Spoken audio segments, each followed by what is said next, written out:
शर्मिंदा कर दिया तुमने मुझे उसके सामने। तुम इस बात को लेकर इतनी परेशान क्यों हो रही हो? इससे तो यही लग रहा है कि तुम उसे वाकई मोहब्बत करती हो, जब भी तुम्हें इतनी शर्मिंदगी हो रही है, वरना और क्या वजह हो सकती इसका इस बात से क्या ताल्लुक है? शर्म आनी चाहिए तुम्हें। ओके, सभी पागल हो गए हैं। मेरा प्यारा फोन। क्या हसीन जगह है ये। क्या प्लान है इसके बारे में? जगह तो बहुत बड़ी है, लेकिन ये कोई होटल या शॉपिंग सेंटर ऐसा कुछ नहीं हो सकता। प्लीज। प्रोजेक्ट देखेंगे साथ में। बड़ी स्पेशल प्लानिंग है इसकी। इसका ज्यादातर हिस्सा 2015 में बिजनेसमैन ने खरीदा है, लेकिन अभी तक कार्रवाई पूरी नहीं हो सकी है और अब मालिकान से कोई राब्ता भी नहीं हो पा रहा है, तो प्रोजेक्ट भी शुरू नहीं कर पा रहे हैं। इसीलिए अब काम मेरे हवाले किया गया है। प्रोजेक्ट रेस्टोरेशन का काम तो समझो हो गया है। अब मैं तुमसे ये चाहता हूं कि जो बाकी वारिस हैं इस जगह के, उन तक पहुंचो और उनसे अप्रूवल लो। आर्किटेक्चर देख रही हो तुम इसका? तुम्हारी हवेली से भी कहीं ज्यादा पुरानी है। क्या ये वर्थ इट है? इतनी मेहनत करना इस पर? खुशी झलक रही है, तुम्हारी आंखें भी चमक रही हैं इस वक्त। लेकिन अब इस बिल्डिंग की क्या उम्र रह गई होगी? आज नहीं तो कल खत्म हो जाएगी, या फिर क्या पता कि हम ही ना रहें। क्या फायदा सबका फिर।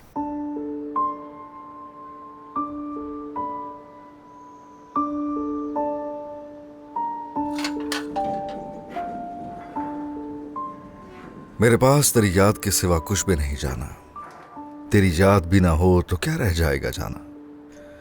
इन परिंदों का चहचहाना, शाम का ढलना तुम्हारा पता देता है। थके थके से ये परिंदे जब आसमां से उतरते हैं, यूं लगता है जैसे ये मुंतजिर है तेरी झलक के। ये जो कुछ है सब तेरी याद से जुड़ा है। अरे ये नज़्में ख्याल होती हैं, ये कभी कभार यूं कह लो कि किसी की आप बीती होती है। ये नज़म याद के हवाले से है। सोचा जाए तो इस दुनिया में हमारे पास यादों के सिवा कुछ है ही नहीं। मेरे साथ भी ऐसा ही है। मेरे अपने तो रहे नहीं, उनकी यादें हैं, तो बस उनकी यादों के सहारे ही जी लेता हूं, खुश हो लेता हूं मैं। शायद रिश्ते ऐसे ही होते हैं कि याद बनकर साथ रहते हैं वो। देखो ये घर आज भी तपती धूप में, आंधियों में, तूफानों में अपनी बुनियादों पे खड़े हैं। ये सिर्फ इमारतें नहीं, ये पूरी दास्तान है। ऐसी दास्तान जो चाहती है कि कोई सुनने वाला हो। बड़ी बड़ी आज की इमारतों के साथ इस तरह की इमारतें अपने शहर की तारीख मिटने नहीं देती। ऐसे तो मैंने सोचा ही नहीं था।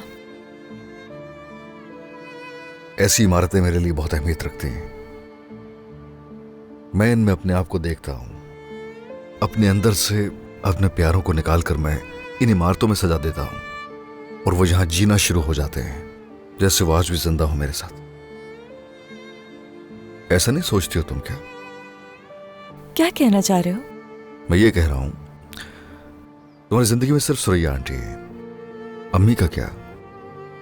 कोई तो याद होगी उनकी, कोई ऐसी याद जो तुम भुला नहीं पाई, आज भी याद हो। तुमने कहा कि वो तुम्हें छोड़कर चली गई थी और फिर उसके बाद देखा नहीं। कभी हमारा ख्याल ही नहीं आया उनको। आखिरी बार उन्हें तब देखा था जब मैं 8 साल की थी। इतने सरसे में क्या यादें हो सकती हैं उनके साथ? तुम्हारी आंखों से लगता है। हाँ, कई यादें जुड़ी हुई हैं तुम्हारी अपनी अम्मी से जो तुम भूल नहीं पाती हो, और तुम्हारे बारे में भी सोचती होंगी वो। मुझे ऐसा महसूस हो रहा है कि ये टॉपिक छोड़ देते हैं और इस खूबसूरत हवेली पर बात करते हैं। तो तुम प्रोफेशनल वे में बात करना चाह रही हो मुझसे? मुझे लगता है कि मैं आपकी वकील और आप मेरे क्लाइंट ही बेहतर हैं। ठीक है वकील साहिबा।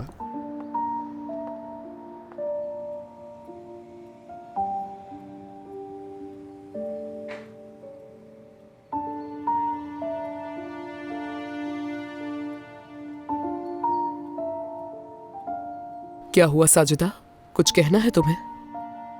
आपा, मुझे आपसे कुछ कहना है, मगर मुझसे नाराज मत होइएगा। क्यों ना हम कमाल साहब को नीलामी के बारे में बता दें। उसके पास काफी पैसा है, वो कर्ज अदा कर देगा और हम उसे पैसे देते रहेंगे। हाँ, क्या कहती हैं? साजिदा, ये बात दोबारा मुझसे मत कहना, वरना मेरा दिल टूट जाएगा। आपा, क्या आपकी नजर में ये हवेली बेच देना बेहतर तुम है? उस आदमी से एक पैसा भी नहीं मांगोगी, समझ गई? मुझे चाहे सड़क पर ही क्यों ना सोना पड़े, लेकिन मैं उस आदमी से बिल्कुल मदद नहीं मांगूंगी, समझ गई साजिदा? ठीक है,